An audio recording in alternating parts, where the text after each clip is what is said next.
Welcome to Kenton's videos. Enjoy the video. You'll start by installing OneNote and signing in so your notes sync to OneDrive.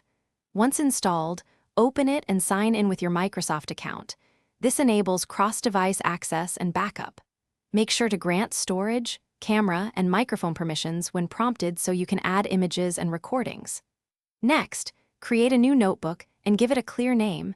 This first notebook becomes your active workspace. Doing this early avoids confusion and ensures changes save automatically as you proceed. Now you'll structure content by adding sections and pages so each topic has its space.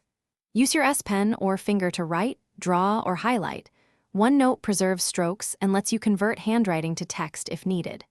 Insert photos, PDF, or audio clips directly into pages to enrich context, and add tags like to do or important to find items later.